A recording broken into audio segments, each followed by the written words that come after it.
Back our YouTube channel global science IQ। तो सबसे पहले हमारे सभी प्यारे प्यारे स्टूडेंट्स को हमारा प्यार भरा नमस्कार। आज से आपके क्लास 12 फोर्थ चैप्टर की शुरुआत होने जा रही है, जो कि है हमारा रासायनिक बलगतिकी है, केमिकल काइनेटिक्स। आपका ये बहुत ही इम्पोर्टेंट और लाजवाब चैप्टर है।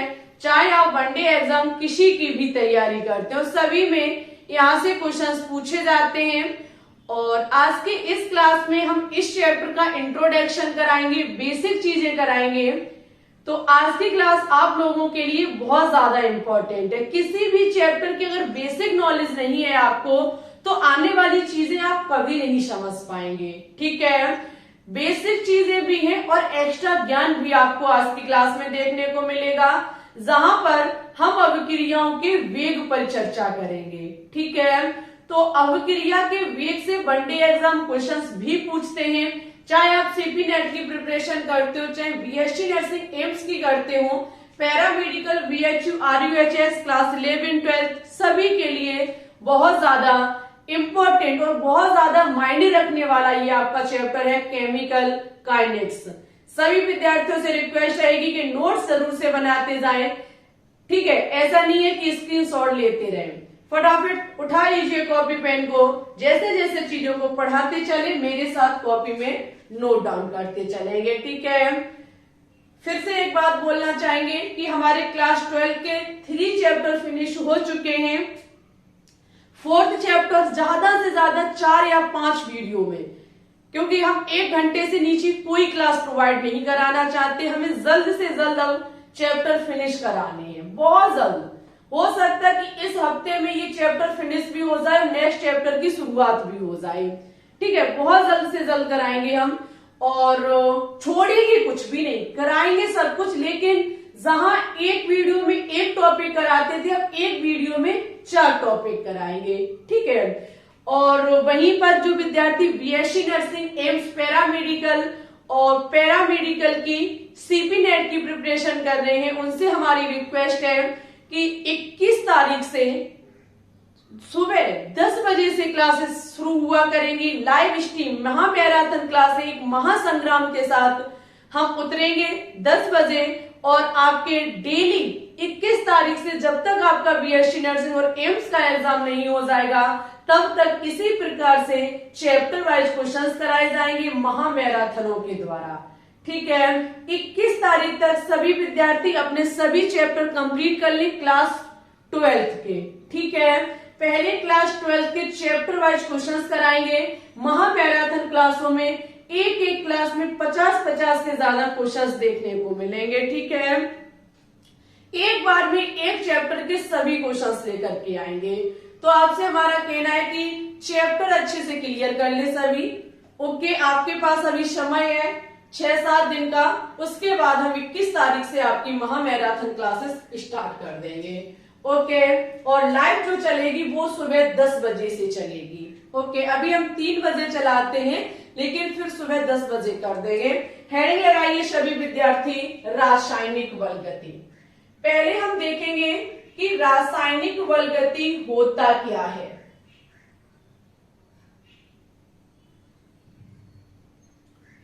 रासायनिक बलगतिकी है।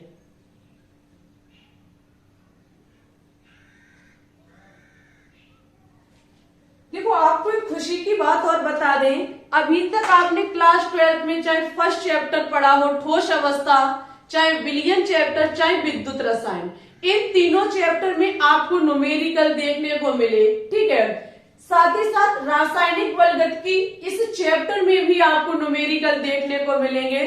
और सबसे खुशी की बात है कि इस चैप्टर के बाद अब आपको किसी भी चैप्टर में न्यूमेरिकल देखने को नहीं मिलेंगे। ठीक है, क्लास 12 के शुरुआत के जो 4 चैप्टर हैं, इनमें न्यूमेरिकल देखने को मिलते हैं। अब जो आपके बचे 4 चैप्टर हैं, इनमें न्यूमेरिकल नहीं होते, थ्योरी होती है। तो ये अच्छी बात है कई हद तक। और साथ ही साथ अगर हम बात करें रासायनिक बलगति चैप्टर की, तो देखिए आपको पता है कि हमारे जो केमिस्ट्री है, हमारे जो रासायनिक विज्ञान है, इसे 3 भागों में बांटा गया है। रसायन विज्ञान को 3 भागों में बांटा गया है। ऑर्गेनिक केमिस्ट्री, इनऑर्गेनिक केमिस्ट्री और फिजिकल केमिस्ट्री। ठीक है, अभी तक आपने जो 3 चैप्टर पढ़े और आज ये पढ़ने जा रहे रासायनिक बलगतिकी, ये चारों चैप्टर ही हमारे फिजिकल केमिस्ट्री के भाग हैं, यानी कि भौतिकी रसायन के भाग हैं। हमारी बात को बहुत अच्छे से कवर करिए कि रासायन विज्ञान जो है, केमिस्ट्री जो है, इसे 3 भागों में बांटा गया है। एक आपकी इनऑर्गेनिक होती है और एक आपकी ऑर्गेनिक होती है और एक आपकी फिजिकल होती है। ठीक है, अगर हम क्लास 12 की बात करें, तो ऑर्गेनिक पार्ट हम खत्म कर चुके हैं क्लास 12 का। फिजिकल पार्ट का ये लास्ट चैप्टर बचा है, इसके बाद हम इनऑर्गेनिक को फिनिश करेंगे और हमारी क्लास 12 केमिस्ट्री पूरी तरीके से कंप्लीट हो जाएगी। ठीक है, तो अगर कभी पूछा जाए कि रासायनिक बलगति रसायन विज्ञान की किस शाखा का भाग है, तो फिजिकल, भौतिकी रसायन के अंतर्गत ये चैप्टर आपका आता है। ओके, अगर हम इसकी बात करें तो ये भौतिक रसायन की एक शाखा है। रासायनिक बलगति भौतिक रसायन की एक शाखा है, जिसके अंतर्गत आपको 3 चीजें पढ़नी है। इस चैप्टर के अंतर्गत आपको 3 चीजें पढ़नी है। तो सबसे पहले हम जानेंगे कि हमें इस चैप्टर के अंतर्गत क्या पढ़ना है। तो सबसे पहले हमें पढ़ना है अवक्रिया के वेग को। सबसे पहले इस चैप्टर में हम पढ़ेंगे अवक्रिया के वेग को। ठीक है, अवक्रिया के वेग यानी कि हम दर को पढ़ेंगे। सेकंड नंबर पे पढ़ेंगे अवक्रिया के प्रभावित करने वाले कारक। इस चैप्टर में सेकंड नंबर पे हम पढ़ेंगे अवक्रिया को प्रभावित करने वाले कारक।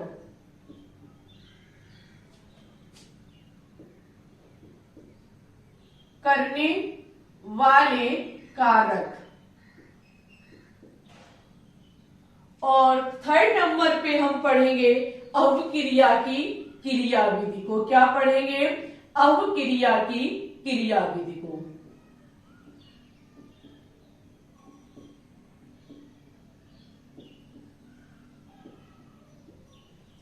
आपने सीखा कि रासायनिक बलगति भौतिकी रसायन का एक पार्ट है, एक शाखा, एक ब्रांच है, जिसके अंतर्गत हमें 3 चीजों की स्टडी करनी पड़ती है।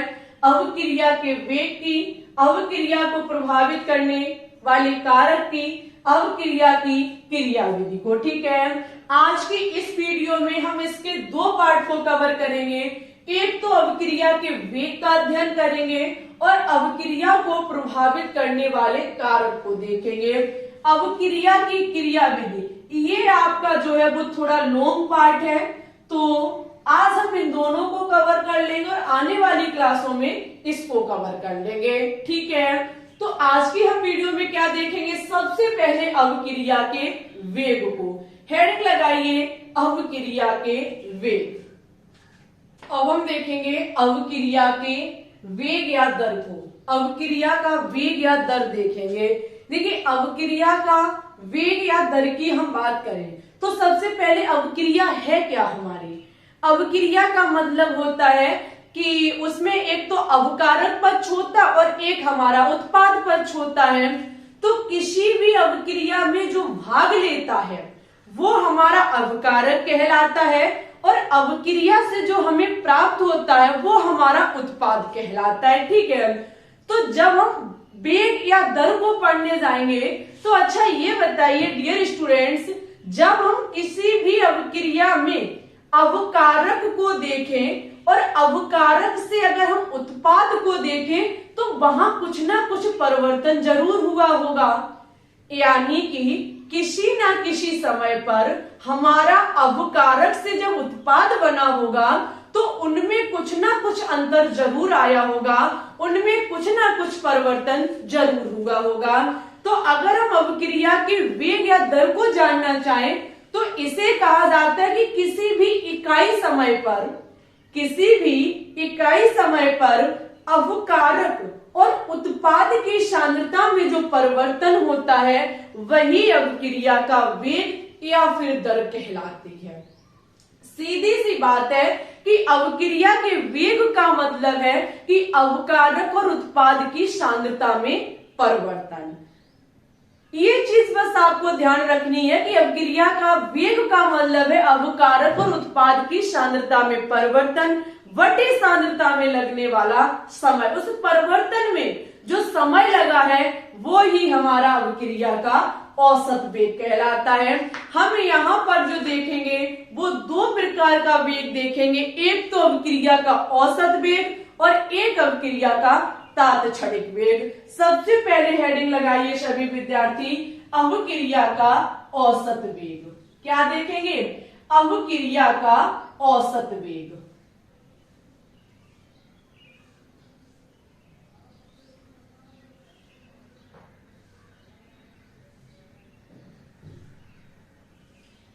अवक्रिया का औसत वेग हम चेक करने जा रहे हैं।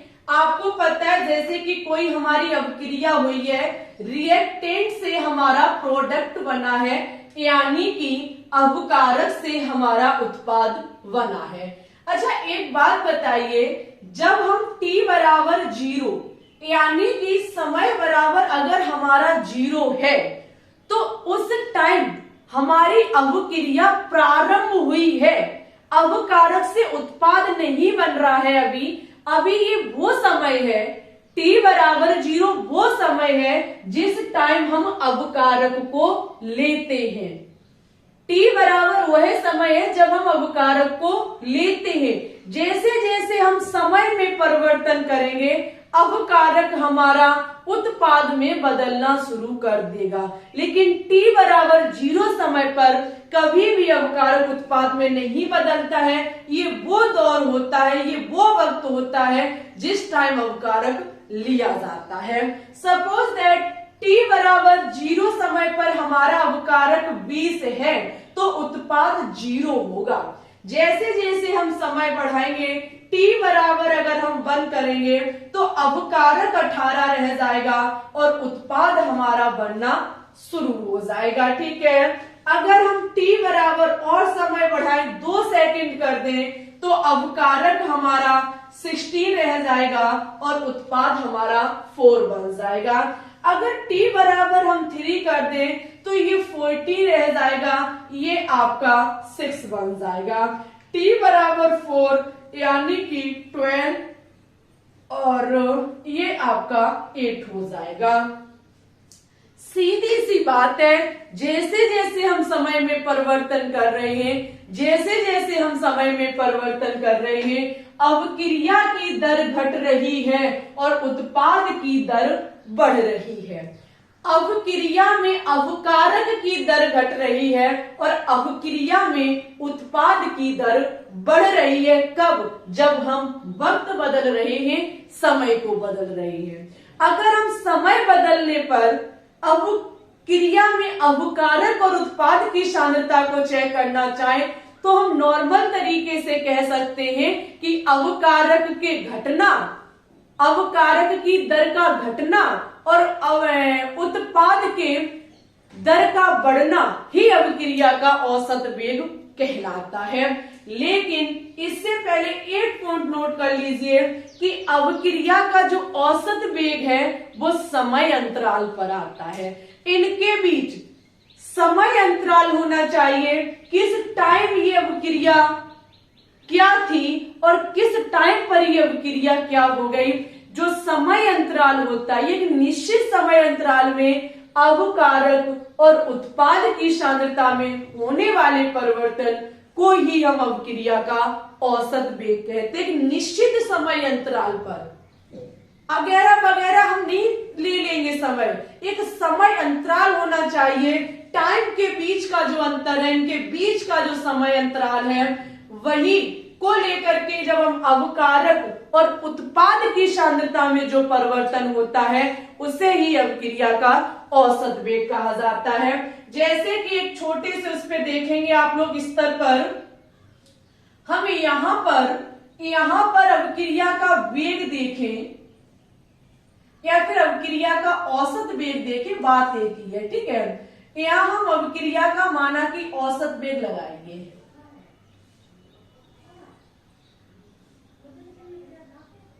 हम यहाँ अवक्रिया का औसत वेग देखने जा रहे हैं, तो यहाँ अवक्रिया के औसत वेग में या तो हम अवकारक के घटने की दर को देख लें, या तो हम अवकारक के घटने की दर को देख लें, अवकारक के घटने की दर, घटने की दर, या फिर अवक्रिया के औसत वेग के लिए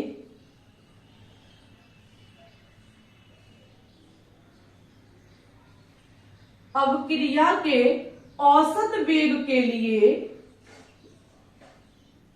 हम ये कह दें कि उत्पाद के बढ़ने की दर, क्या कह दें, उत्पाद के बढ़ने की दर, उत्पाद के बढ़ने की दर। बात तो एक ही है कि नहीं, बात तो एक ही है। यहाँ जैसे जैसे समय बदल रहा है अवकारक घट रहा है और उत्पाद बढ़ रहा है। अब इसे देखो मॉडल जमाने की तरीके से लिखेंगे, साइंस की लैंग्वेज में लिखेंगे। अवकारक के घटने की दर का मतलब है कि अवकारक की सांद्रता में परिवर्तन हो रहा है। यहाँ क्या हो रहा है, अवकारक की सांद्रता में परिवर्तन हो रहा है, अवकारक की सांद्रता में परिवर्तन, सांद्रता में परिवर्तन। एक चीज बताइए, अवकारक की सांद्रता में जो परिवर्तन हुआ है वो न किसी समय पर हुआ है, किसी न किसी समय पर। अगर हम समय न बदलते तो क्या अवकारक में परिवर्तन आता, नहीं ना। तो हम कहेंगे अवकारक की सांद्रता में परिवर्तन बटे परिवर्तन में लगा समय, बटे परिवर्तन में लगा समय, ठीक है, लगा समय। इसी प्रकार से हम उत्पाद की सांद्रता को भी देखेंगे, नहीं, उत्पाद के औसत वेग को देखेंगे। तो हम कहेंगे उत्पाद की सांद्रता में परिवर्तन,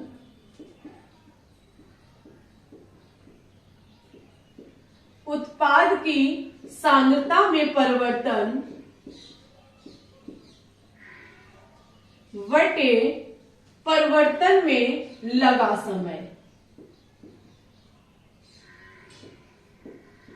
परिवर्तन में लगा समय, ठीक है। ये होता है अवक्रिया का औसत वेग। या तो हम चेक कर ले कि अवकारक में जो परिवर्तन हो रहा है बटे परिवर्तन में जो समय लग रहा है, या फिर हम उत्पाद की सांद्रता में परिवर्तन बटे परिवर्तन में लगा समय। अगर हम इसे लिखना चाहें तो अच्छा बताइए, अवकारक है हमारा क्या, आर। अवकारक क्या है, आर है। सांद्रता का मतलब इसे कर दो गुरु कोष्टक में बंद। परिवर्तन का मतलब डेल्टा होता है। परिवर्तन में लगा समय, समय का मतलब टी, परिवर्तन का मतलब डेल्टा। सीधी सी बात है, अवकारक का यदि औसत वेग देखा जाए तो डेल्टा आर बटे डेल्टा टी होता है, ठीक है। इसी प्रकार से उत्पाद का हम देखें तो प्रोडक्ट यानी कि पी है। सांद्रता का मतलब गुरु कोष्टक, परिवर्तन का मतलब डेल्टा, समय का मतलब टी, परिवर्तन का मतलब डेल्टा टी, ठीक है। ये होता है अवक्रिया का औसत वेग अवकारक और उत्पाद के लिए। अब देखो, अगर हमसे कोई कह दे कि ये निकालिए t बराबर 0 से 2 सेकंड के लिए अवक्रिया का औसत वेग, t बराबर 0 से 2 सेकंड लिए अवक्रिया का औसत वेग निकालिए, वो भी अवकारक के लिए। किसके लिए, अवकारक के लिए। जब हम औसत वेग ज्ञात करने जाते हैं, यहाँ डेल्टा का मतलब परिवर्तन है। जब हम परिवर्तन को ज्ञात करने के लिए जाते हैं तो हमेशा ध्यान रखना जो बना है, यानी कि जो आपका बना है उसमें से हम माइनस कर देते हैं, ठीक है। इसी प्रकार से T2 माइनस हमारा T1 हो जाएगा। कहने का मतलब है जो आपका शुरुआत का समय है और आपका जो बाद का समय है, तो जो बाद वाले समय पर जो अवकारक बना है उसे हम माइनस कर देंगे, बड़े से छोटे को माइनस करेंगे। ठीक है, यहाँ पर R1 t बराबर 0 का मतलब है 20, तो ये आपका R1 है। t बराबर 2 का मतलब है ये आपका R2 है। ठीक है, R2 आपका कितना है 16 और आपका R1 कितना है 20। देखो 20 है ये, और R2 पर समय कितना है 2 है और R1 पर 0 है।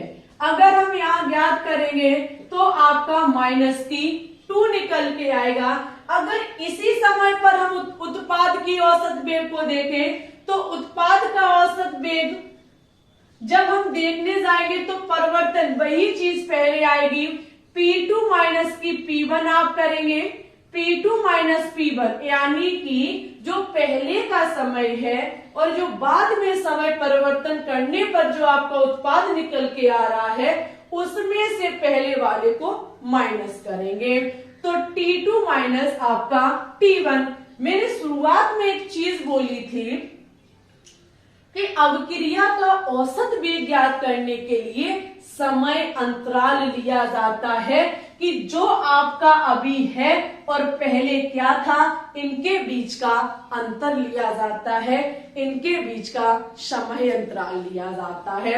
P2 पर हमारा उत्पाद 4 है और P1 पर हमारा 0 है। T2 हमारा T2 का मतलब 2 है। ठीक है, और यहाँ आपका कितना है समय 0 है। ओके, 0 है। अगर यहां से ज्ञात करेंगे तो 4/2 यानी कि हमारा 2 निकल के आएगा। नीचे दिख रहा है या नहीं दिख रहा, एक बार हम चेक करेंगे। ठीक है, खूब अच्छे से दिख रहा है। तो यहां हमारा t बराबर 2 हो जाएगा। एक चीज को इसमें जरा नजर डाल के देखेंगे कि चाहे हम अवकारक की सांद्रता में परिवर्तन बटे परिवर्तन में लगे समय से अवक्रिया का औसत वेग देखें तब भी आपका 2 आया, और हमने उसी समय पर जब उत्पाद का औसत वेग देखा तब भी 2 आया। यानी कि यहाँ निकलने वाला जो मान है वो समान है, चाहे हम अवकारक से देखें चाहे हम उत्पाद से देखें, लेकिन फर्क एक छोटी चीज का है, वो है आपका माइनस और यहाँ प्लस। यहाँ प्लस है यहाँ माइनस है, सिर्फ माइनस प्लस का अंतर है। क्योंकि माइनस ये इसलिए आया क्योंकि यहाँ ये घट रहा है और प्लस यहाँ इसलिए आया क्योंकि ये बढ़ रहा है। लेकिन आफत बहुत बड़ी है हमारे लिए, क्योंकि अगर ये माइनस ना होता तो अगर हम उत्पाद का औसत वेग ज्ञात कर ले तो हम आंख बंद करके कह देते कि यही आपका अवकारक का औसत वेग है। बड़े बड़े वैज्ञानिक हुए, उन्होंने कहा नहीं भाई यहां बहस छिड़ जाएगी अगर अवकारक का औसत वेग और उत्पाद का औसत वेग समान नहीं आया तो उन्होंने कहा, बड़े बड़े वैज्ञानिकों का कहना है कि जब हम अवकारक का औसत वेग निकालने जाएंगे तो उसके आगे हमें माइनस लगाना होगा, और उत्पाद की जब हम औसत वेग देखेंगे तो उसके आगे प्लस लगाना होगा। ऐसा हम नहीं कहते हैं, ऐसा बड़े बड़े वैज्ञानिक कहते हैं कि जब हम अवकारक की सांद्रता में परिवर्तन बटे परिवर्तन में लगा समय फॉर्मूला लगाएंगे तो आगे माइनस करना पड़ेगा और उत्पाद में हमें प्लस करना पड़ेगा, तो फिर समान वैल्यू निकल के आएगी, हमारा समान मान निकल के आएगा। अब आप जब भी ज्ञात करने के लिए औसत वेग जाएंगे तो अवकारक के आगे माइनस और उत्पाद के आगे प्लस लगाएंगे। ठीक है, ये होता है अवक्रिया का औसत वेग निकालने का फॉर्मूला।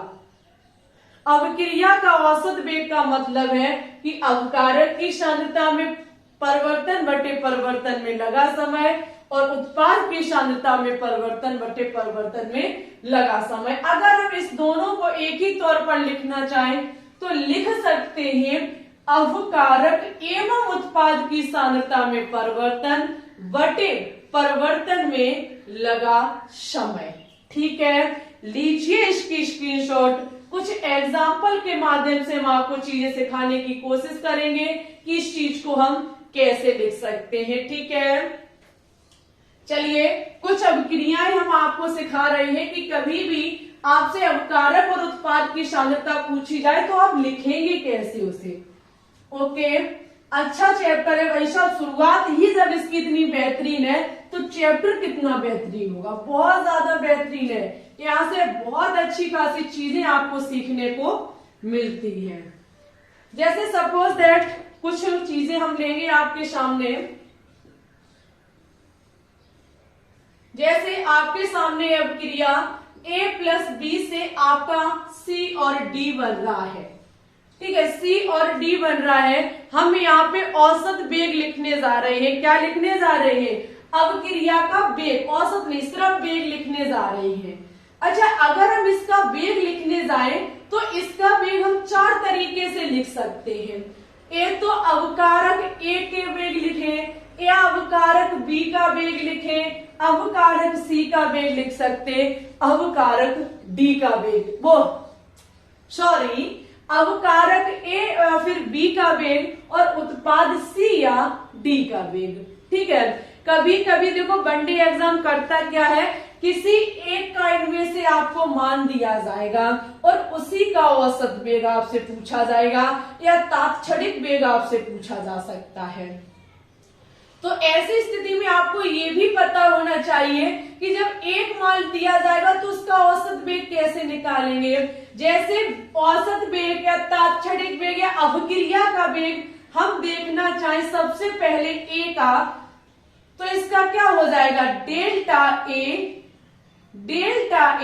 वटे डेल्टा टी। यही तो आपके अवकारक ए का औसत वेग, अवकारक ए का वेग होगा। क्या होगा, डेल्टा ए वटे डेल्टा टी। अभी धैर्य बना के रखना। इसी प्रकार से अगर हम बी का निकालना चाहें तो डेल्टा वी वटे डेल्टा टी हो जाएगा, क्योंकि इनमें जो परिवर्तन होगा, इनकी सांद्रता में जो परिवर्तन होगा वही तो हमारा वेग कहलाएगा और परिवर्तन में जो समय लगेगा वो हमारा डेल्टा टी भी होगा। इसी प्रकार से अगर हम C का वेग निकालना चाहें तो आपका हो जाएगा डेल्टा C वटे डेल्टा टी। अगर हम D का वेग निकालना चाहें तो डेल्टा D वटे डेल्टा टी हो जाएगा। बड़े बड़े वैज्ञानिक कहते हैं कि अवकारक में अगर हम सांद्रता ज्ञात, वो अवकारक में अगर हम वेग निकालने जाएंगे तो उनके आगे माइनस और उत्पाद के आगे हमें प्लस लगाना होगा। ठीक है, ये होता है आपका वेग निकालने का तरीका। अभी आपने सीखा कि अवकारक में जो परिवर्तन और परिवर्तन में लगा समय ही तो वेग है। तो यहाँ पे जैसे ए अवकारक में कोई परिवर्तन हो रहा है तो हम क्या करेंगे, डेल्टा ए बटे डेल्टा टी। बी में हो रहा है तो डेल्टा बी बटे डेल्टा टी। सी में हो रहा है तो डेल्टा सी बटे डेल्टा टी और डी में हो रहा है तो डेल्टा डी बटे डेल्टा टी। अब एक चीज में और बहुत ज्यादा स्टूडेंट्स परेशान होते हैं कि अगर मैम जी इस अभिक्रिया को हम संतुलित कर दे, कोई कोई अभिक्रिया संतुलित होती है, आगे जो अंक लिखे होते हैं उनका हम क्या करेंगे, जरा उसको भी एक बार चेक करेंगे कि अगर कोई ऐसी अभिक्रिया है हमारे सामने जिसके आगे अंक, वो अंक का मतलब होता है रस समीकरण मितीय गुणांक। क्या होता है, रस समीकरण मितीय गुणांक, वो हमारे रस समीकरण मितीय गुणांक होते हैं। जैसे कि हमारी कोई अभिक्रिया है 3A प्लस 2B से हमारा 3C प्लस 5D बन रहा है। ठीक है, आपका 3A प्लस 2B से 3C प्लस 5D बन रहा है। पूछा गया है कि सभी की अलग अलग क्या काम करिए, अवक्रिया की सांद्रता, वो अवक्रिया का हमें वेग बताइए। तो सबसे पहले हम A का वेग देखेंगे। तो A का मतलब है डेल्टा A बटे डेल्टा टी हो जाएगा हमारा। अगर हम v का वेग चेक करना चाहें तो v में जो परिवर्तन होगा, v का जो परिवर्तन होगा वटे इसमें परिवर्तन में जो समय लगेगा। अगर हम वेग c का निकालें तो c की सांद्रता में जो परिवर्तन होगा वटे इसमें जो समय लगेगा। इसी प्रकार से अगर हम d का निकालना चाहें तो d की सांद्रता में जो परिवर्तन होगा बटे इसमें जो समय लगेगा। हमें पता है कि इनके आगे अवकारक वालों के आगे हमें माइनस और उत्पाद वालों के आगे हमें प्लस लगाना पड़ता है। ये अवकारक होता है, ये उत्पाद होता है।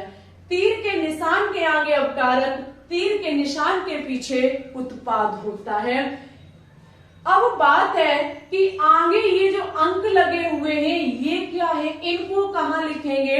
तो देखिए इन अंकों को रस समीकरण मितीय गुणांक कहा जाता है। क्या कहा जाता है? रस समीकरण मितीय गुणांक कहा जाता है। ठीक है,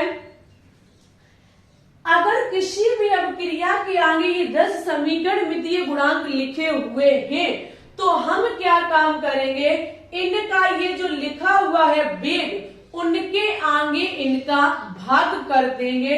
जैसे इसकी a के आगे 3 लगा हुआ है तो 1/3 यानी कि हम उनका भाग कर देते हैं, रस समीकरण मितीय गुणांक का भाग कर देते हैं। तो ये आपका हो जाता है, जो आगे अंक लगे होते हैं उनको भी हम इस प्रकार से शिफ्ट कर देते हैं। ठीक है, अगर नहीं है तो कोई बात ही नहीं है। अगर कोई ऐसी अपक्रिया दी गई है संतुलित अपक्रिया तो ये उसमें भाग लेंगे। कैसे? ये उसमें भाग करेंगे। क्या करेंगे? भाग करेंगे, जिसके चलते हम इनकी सांद्रता, इनका वेग ज्ञात कर लेंगे। ठीक है, बार बार शब्द निकल रहा है सांद्रता, बट आप लोग ध्यान रखें हम अपक्रिया का वेग देख रहे हैं। आपने समझ लिया है कि अवकारक का वेग कैसे निकाला जाता है और उत्पाद का वेग कैसे निकाला जाता है। जिसका पूछा जाए उसी को गुण कोष्टक में बंद करो, आगे डेल्टा लगाओ, बटे में डेल्टा टी करो, क्योंकि उत्पाद यानी कि डी में जो सांद्रता में परिवर्तन हुआ है और इसकी परिवर्तन में जो समय लगा है वही उसका औसत वेग कहलाता है, वही उसका अभिक्रिया का वेग कहलाता है। और अभी आप सीखेंगे वही उसका तात्क्षणिक वेग भी कहलाता है। यहाँ बात डेल्टा की है। डेल्टा हमें बताता है कि इसके समय अंतराल को, डेल्टा का मतलब है समय अंतराल या परिवर्तन, कहाँ था और क्या बन गया, ये परिवर्तन हमें डेल्टा बताता है। औसत वेग का मतलब है कि जो इनके बीच का औसत वेग का सीधा मतलब है कि यहाँ पे निश्चित समय अंतराल लिया जाएगा और वो निश्चित समय अंतराल हमें डेल्टा बता रहा है। क्या बता रहा है? डेल्टा बता रहे हैं। अभी हम इससे संबंधित क्वेश्चंस भी कराएंगे। ठीक है, अभी इससे संबंधित हम आपको क्वेश्चन भी कराएंगे, लेकिन उससे पहले एक बार हम सीखेंगे तात्क्षणिक वेग। क्या सीखेंगे? तात्क्षणिक वेग सीखेंगे। उसके बाद हम यहाँ न्यूमेरिकल कराएंगे। आपने अपक्रिया का वेग देखा, औसत वेग देखा, एक ही वहां इकाई समय कह दिया गया था। अपक्रिया के वेग इकाई समय, क्योंकि भाई औसत वेग को देखा तो हमने सीखा कि वहां निश्चित समय अंतराल होना चाहिए, तभी तो हमने डेल्टा टी बोला था। अब आप देखेंगे तात्क्षणिक वेग।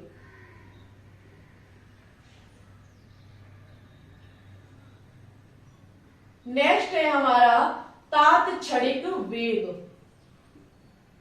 कुछ भी नहीं है।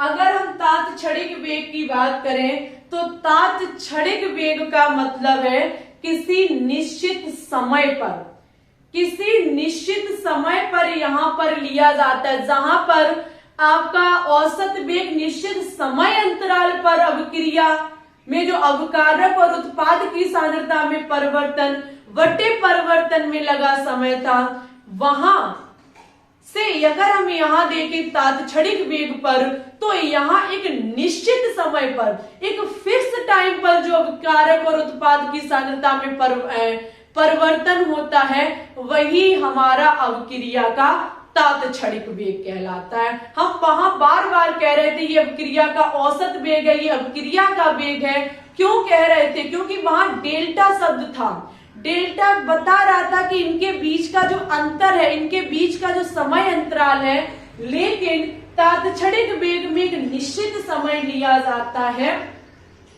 जब निश्चित समय लिया जाएगा तो हमें डेल्टा हटाना पड़ेगा। क्या हटाना पड़ेगा? डेल्टा हटाना पड़ेगा। अगर हमारी कोई अभिक्रिया A प्लस बी से C प्लस डी बन रहा है और हम अगर इसका तात्क्षणिक वेग निकालने जाए, अगर हम इसका तात्क्षणिक वेग निकालने जाए तो सेम उसी प्रकार से निकलेगा जिस प्रकार से हम अभिक्रिया का औसत वेग निकाल रहे थे। वहां डेल्टा था, यहाँ डी जुड़ जाएगा। क्या जुड़ जाएगा? डी जुड़ जाएगा। जैसे हम यहाँ अवकारक का निकालेंगे ए का, तो आपका डी ए बटे डी टी हो जाएगा। अवकारक है तो इसलिए इसके आगे माइनस लगाना पड़ेगा। अगर हम बी का निकालें तो डी वी बटे आपका डी टी हो जाएगा। अवकारक है तो माइनस लगाएंगे। अगर सी का निकालें तो डी सी बटे डी टी हो जाएगा, यहाँ प्लस लगेगा, यहाँ डी डी बटे डी टी लगेगा। ठीक है, ये होता है तात्क्षणिक वेग और औसत वेग। अगर हम इनको सॉल्व करें, अगर हम इनका कभी भी तात्क्षणिक वेग या औसत वेग न्यूमेरिकल दिया जाए तो आंसर हमेशा सेम ही आता है। चाहे जे लगा दो फॉर्मूला, चाहे वो लगा दो। ठीक है, अगर तात्क्षणिक वेग पूछा जाएगा तो आपको ये फॉर्मूला लगा के अभिक्रिया के औसत वो अभिक्रिया के वेग को निकालोगे, और कभी औसत वेग पूछा जाए तो उन फॉर्मूलों को लगा के आप ज्ञात करेंगे। तात्क्षणिक वेग में डेल्टा हट जाता है। क्यों हट जाता है? क्योंकि यहाँ निश्चित समय पर लिया जाता है और वहां समय अंतराल होता है। बस इतना सा फर्क होता है अभिक्रिया के औसत वेग और अभिक्रिया के तात्क्षणिक वेग पर। हम आपके सामने दो न्यूमेरिकल रखेंगे, उनको सॉल्व कराएंगे, और इसी के साथ हम क्या काम करेंगे, अभिक्रिया को प्रभावित करने वाले कारक देखेंगे, और यहीं पर आज की क्लास फिर हमारी समाप्त हो जाएगी। फटाफट इसकी स्क्रीनशॉट ले लीजिए। चलिए, तो अब हम देखेंगे न्यूमेरिकल। ठीक है, एक एक न्यूमेरिकल बहुत ज्यादा कीमती है। अगर थोड़ा सा भी आप स्टेप सीख गए कि चीजें कैसे की जाती हैं, तो फिर कितना भी बड़ा आपके सामने न्यूमेरिकल क्यों ना आ जाए, आप उसे चुटकियों में सॉल्व कर लेंगे, ये बात बिल्कुल तय है। ठीक है, सबसे पहले हमारा फर्स्ट क्वेश्चन कहता है कि आरपी एक अभिक्रिया है, आर से हमारा पी बन रहा है, ये एक रिएक्शन है जहां पर अभिक्रिया की सांद्रता 0.03 मोलर से 25 मिनट में परिवर्तित होकर के 0.02 मोलर हो जाती है। औसत वेग की गणना मिनट और सेकंड दोनों में ज्ञात करिए। यहाँ पे देखो अभिक्रिया के लिए अवकारक की सांद्रता, यहाँ आपका अवकारक की सांद्रता है। ठीक है, कितना अच्छा क्वेश्चन है। क्वेश्चन आपसे कह रहा है कि आपका जो आर से पी बन रहा है, अवकारक से उत्पाद जो बन रहा है, वो अवकारक की पहली सांद्रता तो 0.03 मोलर थी, लेकिन जैसे ही 25 मिनट परिवर्तित हुए, 25 मिनट बाद देखा गया कि अभिक्रिया की सांद्रता 0.02 मोलर रह गई। अभिक्रिया की नहीं, अवकारक की सांद्रता 0.02 मोलर रह गई। तो औसत वेग की गणना कीजिए। चलिए भाई, औसत वेग बराबर हम फॉर्मूला लगाएंगे। औसत वेग बराबर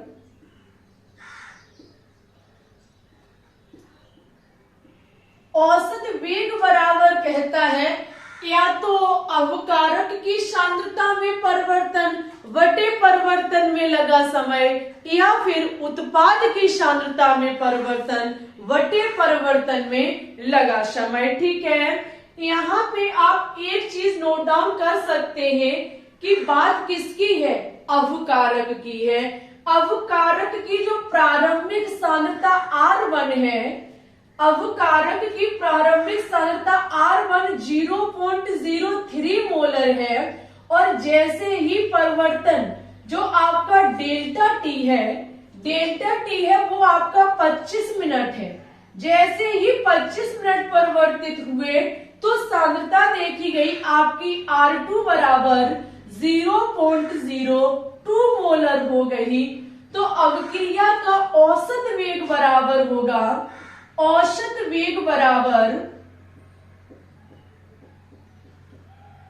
क्या होता है, अभिक्रिया की जो सांद्रता निकल के आई है उसमें से हम क्या काम करते हैं, अभिक्रिया की प्रारंभिक सांद्रता को माइनस कर देते हैं। R2 कितना है, 0.02 है, क्योंकि हमारा फॉर्मूला कहता है कि अवकारक की जो अंतिम सांद्रता निकल के आई है R2, जो आपकी बाद में सांद्रता निकल के आई है, उसमें से हम अवकारक की प्रथम सांद्रता को माइनस करेंगे वटे में आप डेल्टा टी, यानी कि परिवर्तन में जो समय लगा है। यहाँ पर R2 आपका कितना है, 0.02 माइनस आपका यहाँ कितना है 0.03।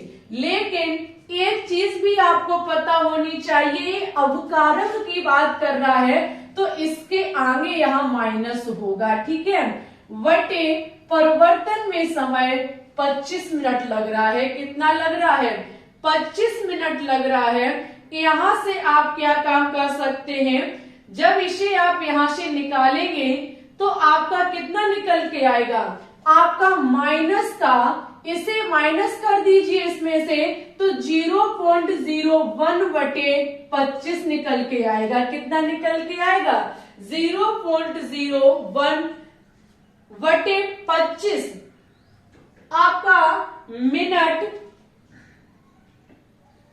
मिनट में आपका समय दिया गया है, तो ऊपर मोलर प्रति मिनट कर दो या फिर मोलर मिनट इनवर्स कर दो, ठीक है। मोलर मिनट इनवर्स कर दो, चाहे मोलर प्रति मिनट कर दो। एक बार देखिए, औसत वेग अवकारक का हमें देखना है, तो अवकारक की जो अंतिम सांद्रता निकल के आई उसमें से अवकारक की हम प्रारंभिक सांद्रता को माइनस करेंगे वटे में जो अभिक्रिया को परिवर्तित करने में समय लग रहा है। अवकारक की बात है तो हम इधर माइनस लेंगे, क्या लेंगे, माइनस लेंगे, तो हमारा माइनस में ही मान निकल के आएगा 0.01 बटे 25 मोलर प्रति मिनट, ठीक है। ये आपका हो जाएगा अवकारक को लेकर के, किसको लेकर के हो जाएगा, अवकारक को लेकर हो जाएगा। अच्छा, ये मान किस में निकल के आया, मिनट में निकल के आया। क्यों लेकर के आया, क्योंकि हमारा इधर क्या दिया गया है, ये मिनट में 25 जो समय दिया गया है वो मिनट में दिया गया है, ये आपका मोलर में दिए गए हैं। अगर हम इसी मान को सेकंड में ज्ञात करना चाहें तो देखिए, सेकंड में जब हम ज्ञात करेंगे तो क्या काम कर देंगे, 25 इंटू 60 कर देंगे, माइनस की 0.01 बटे 25 इंटू 60 कर देंगे, तो आपका किसमें निकल के आ जाएगा, सेकंड में निकल के आ जाएगा, मोलर प्रति सेकंड हो जाएगा। क्या हो जाएगा, मोलर प्रति सेकंड हो जाएगा, ठीक है। ऐसे मोलर सेकंड ऊपर जाएगा तो इंटू सेकंड इनवर्स भी हो जाएगा। ये होता है निकालने का तरीका।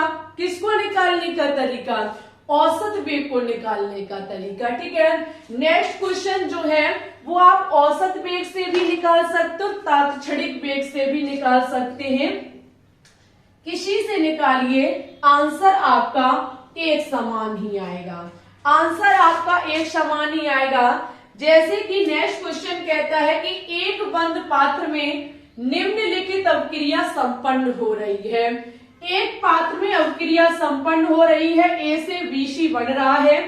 अभिक्रिया के दौरान 10 सेकंड में B की सांद्रता 5.10 टू की पावर माइनस की 3 मोल प्रति लीटर में वृद्धि होती है। अतः B के बढ़ने की दर व A के लुप्त होने की दर की गणना कीजिए। आउटस्टैंडिंग क्वेश्चन है हमारे प्यारे स्टूडेंट्स। वनडे एग्जाम लुप्त होने की दर बहुत ज्यादा पूछता है। सबसे पहले अपक्रिया को समझेंगे। यहाँ पे आपके सामने अपक्रिया दी गई है।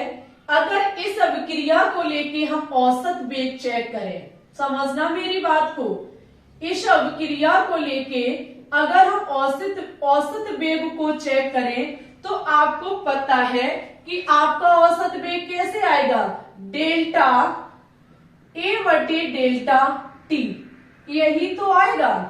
डेल्टा ए बटे डेल्टा टी, यहां आपका माइनस का 1/2 हो जाएगा क्योंकि रस समीकरण मितीय गुणांक दिया गया है। इसके बराबर इसका औसत वेग होगा, B का औसत वेग।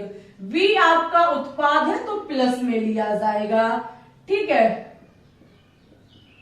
V बटे डेल्टा टी। इसी प्रकार से इसका भी हम औसत वेग निकाल लेंगे, प्लस की 1/1 क्योंकि यहां कुछ नहीं है, तो आपका डेल्टा C बटे डेल्टा टी। हमेशा एक बात ध्यान रखना कि अवकारक पक्ष हो चाहे उत्पाद पक्ष हो, किसी की भी अगर हम औसत वेग देखना चाहते हैं तो वो हमेशा एक दूसरे के बराबर होते हैं। माइंड में बैठा लीजिए इस बात को, हमेशा वो एक दूसरे के बराबर होते हैं। चाहे हम अवकारक का किसी भी औसत वेग को देखें, चाहे उत्पाद के किसी भी औसत वेग को देखें, ये हमेशा एक दूसरे के इक्वल टू होते हैं, ठीक है। हमने ए की जो आपका ए जो है इसका औसत वेग निकाल लिया, इसके परिवर्तन, इसकी सांद्रता में परिवर्तन बटे परिवर्तन में लगा समय, V की सांद्रता में परिवर्तन बटे परिवर्तन में लगा समय, C की सांद्रता में परिवर्तन बटे C की सांद्रता में लगा समय। आगे कहता है कि अभिक्रिया के दौरान 10 सेकंड में, यानी कि T हमें दिया गया है 10 सेकंड, कितना दिया गया है 10 सेकंड में B की सांद्रता, यानी कि जो आपका डेल्टा B है इसकी सांद्रता 5 ×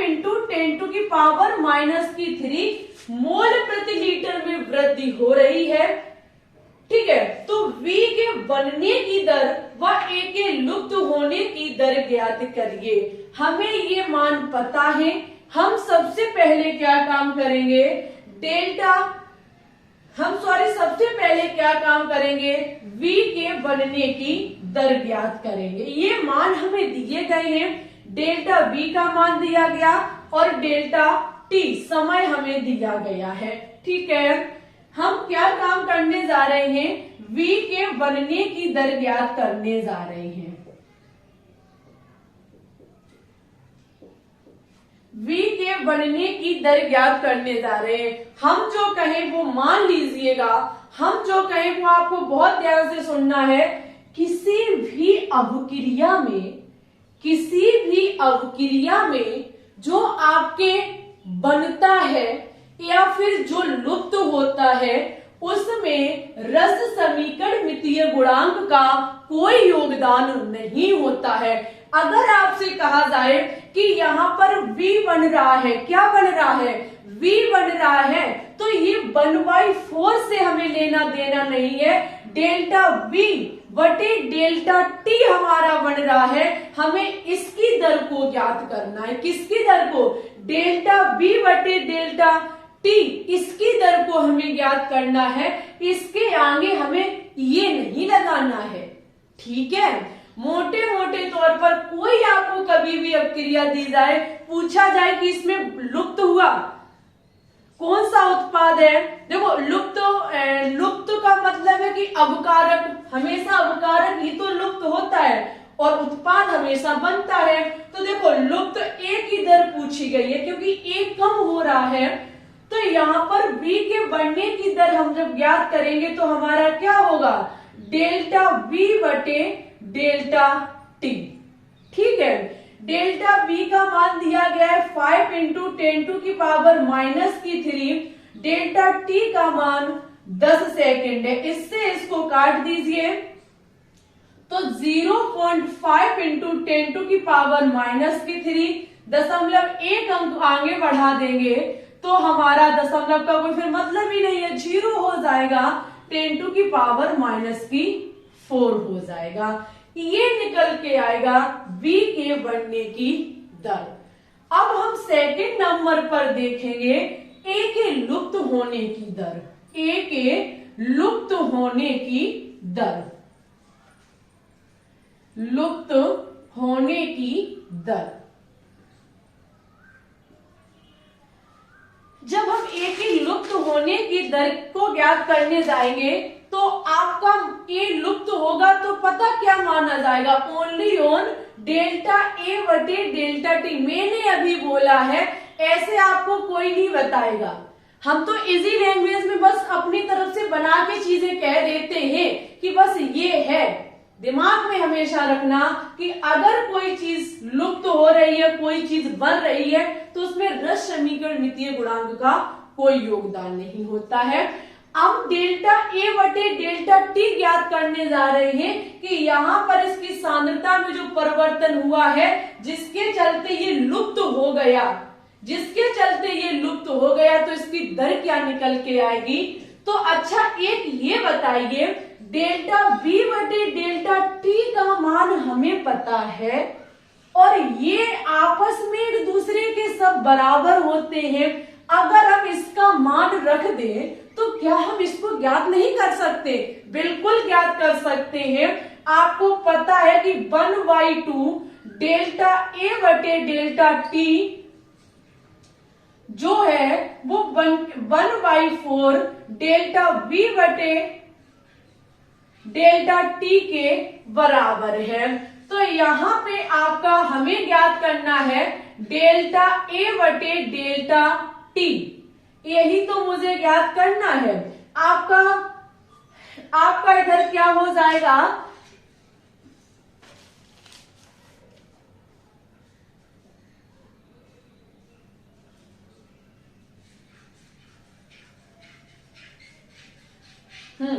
आपका इधर क्या हो जाएगा, इधर ये चीज माइनस की है, ये प्लस की है, ठीक है, ओके। तो इधर हमारा क्या होगा जाके, ये 2 इधर भाग कर रहा है, इधर मल्टीप्लाई करेगा आकर के, तो 2 बटे हमारा 4 हो जाएगा। इसका मान कितना दिया गया है, 5 इंटू 10⁻⁴, यही तो दिया गया है। ऊपर आपका हो जाएगा 10/4 इंटू 10⁻⁴, यहां से ये हमारा निकल के आ जाएगा, यही होगा डेल्टा a के लुप्त होने की दर। ये क्या होगी, डेल्टा a के लुप्त होने की दर, ये है b के बढ़ने की दर, ठीक है।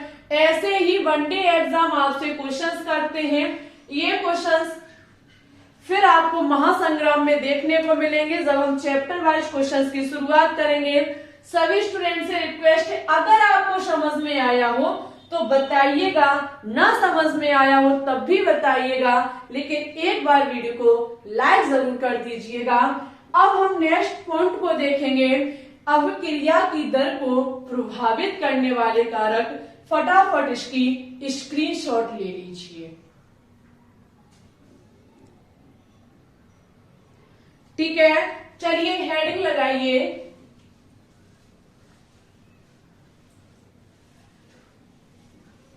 देखो हमारे हिसाब से आपको क्लियर हो रही होंगी चीजें। अगर समझ में ना आती हो तो वीडियो को एक बार फिर से बैक करके देख लीजिए, तो अच्छे से कॉन्सेप्ट आपका क्लियर हो जाएगा।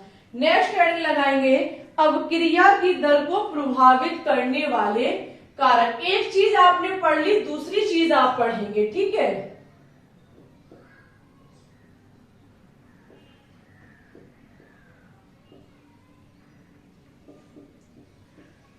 दर को प्रभावित करने वाले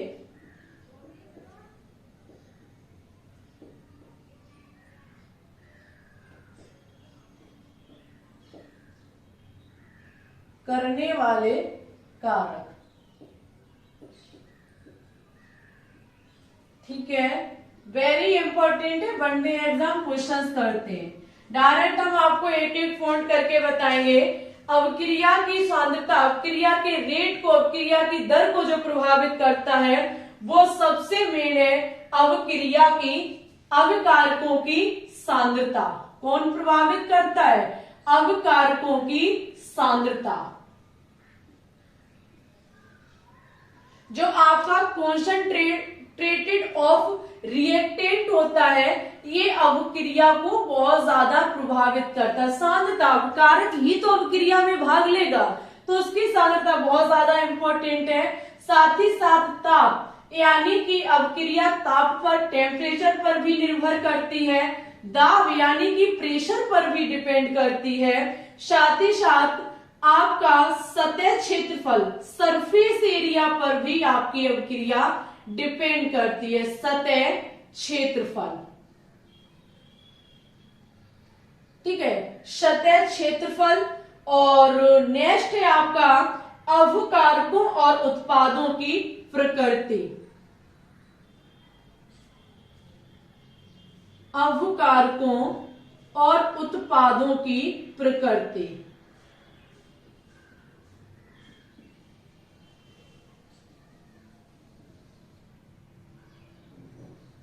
की प्रकृति।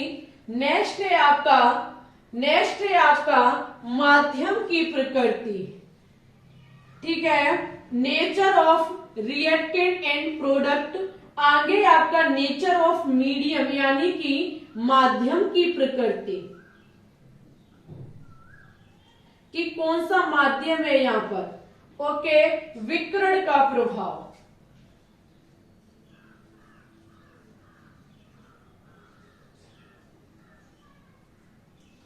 देखिए, कोई भी जब अवक्रिया होती है तो अवक्रिया सबसे पहले तो कॉन्सेंट्रेटेड ऑफ रिएक्टेंट यानी कि अवकारक की सांद्रता पर निर्भर करती है कि अवकारक कैसा है, उसकी सांद्रता कैसी है। Very important and most important point है। साथ ही साथ टेम्परेचर यानी कि ताप पर भी निर्भर करती है। प्रेशर दाब पर भी निर्भर करती है। सरफेस एरिया यानी कि सतह क्षेत्रफल, कैसा सतह, सरफेस उसका कैसा है। अवकारकों और उत्पादों की प्रकृति यानी कि nature of reactant and product पर भी निर्भर करती है। माध्यम की प्रकृति नेचर ऑफ मीडियम पर भी डिपेंड करती है। और साथ ही साथ इफेक्ट ऑफ रेडिएशन यानी कि विकिरण का भी प्रभाव वेरी इंपॉर्टेंट है अवक्रिया के लिए। अच्छा, ये सारी चीजें नॉर्मल है, ठीक है। एक चीज और छूट गई यहाँ पे, लिख लीजिए उत्प्रेरक। कैटालिस्ट तो मोस्ट इंपॉर्टेंट है, किसी भी अवक्रिया के लिए कैटालिस्ट मोस्ट इंपॉर्टेंट है, उत्प्रेरक मोस्ट इंपॉर्टेंट है, जो अवक्रिया की दर को कम ज्यादा कर देता है। ये आप इसके नेक्स्ट चैप्टर में पढ़ेंगे। इसके बाद उत्प्रेरक चैप्टर ही आपका पढ़ाया जाएगा जिसे पृष्ठ रसायन कहा जाता है, ठीक है। सरफेस केमिस्ट्री के बारे में आप नेक्स्ट चैप्टर में पढ़ेंगे। बस ये 2-3 चैप्टर और इम्पोर्टेंट है, फिर नो प्रॉब्लम, ठीक है। अब ये बताइए कि आपको आज की क्लास कितने हद तक समझ में आई है, ईमानदारी से। सभी बच्चे ईमानदारी से कमेंट करके बताएंगे कि आज का ये जो भी कॉन्सेप्ट था वो आपके कितने समझ में आया है। अगर समझ में आया तो प्लीज कमेंट बॉक्स में बताइएगा। और इसी के साथ आज के इस वीडियो को लाइक, शेयर और चैनल को सब्सक्राइब कर लीजिएगा, ठीक है। और डेली शाम 3 बजे लाइव स्ट्रीम चलाई जा रही है उन सभी विद्यार्थियों के लिए जो विद्यार्थी कहते हैं कि केमिस्ट्री के क्वेश्चंस कहां से लाएं, BSc nursing, AIIMS, CP net, BHU, RUHS exam के लिए। तो आइए शाम 3 बजे बहुत ही धांसू क्वेश्चंस कराए जा रहे हैं सभी वनडे एग्जाम को टारगेट रखते हुए, ठीक है। इसी के साथ टेलीग्राम चैनल को जरूर ज्वाइन कर लें, वहां पे हम क्लासों की पीडीएफ, कोई वीडियो इंपॉर्टेंट है तो उसको शेयर करते ही रहते हैं। तो आप सर्च करना ग्लोबल साइंस आईक्यू, आपको टेलीग्राम चैनल मिल जाएगा, ठीक है। आज के लिए बस इतना ही रखते हैं, अगर डाउट हो तो बता देना। और नेक्स्ट में आपको अवक्रिया की क्रिया विधि सिखाई जाएगी। थोड़ा सा ये पार्ट लॉन्ग है लेकिन हम उसे जल्द से जल्द कवर करने की कोशिश करेंगे। अवक्रिया की क्रिया विधि कोटि आणविकता अब आप सीखेंगे। ठीक है, खुश हो जाइए। अब आपको एकदम बड़े बड़े न्यूमेरिकल देखने को मिलेंगे। प्रथम कोटि की अपक्रिया से, शून्य कोटि की अपक्रिया से, द्वितीय कोटि की अपक्रिया से क्वेश्चंस देखने को मिलेंगे। ठीक है, फिर ठीक है, चलते अपना ख्याल रखना, अच्छे से पढ़ना, आगे बढ़ना, ऊंचाइयों को छूना। ओके, सभी विद्यार्थियों को bye bye. Thanks for watching this video. जय हिंद, जय भारत, ऑल द बेस्ट।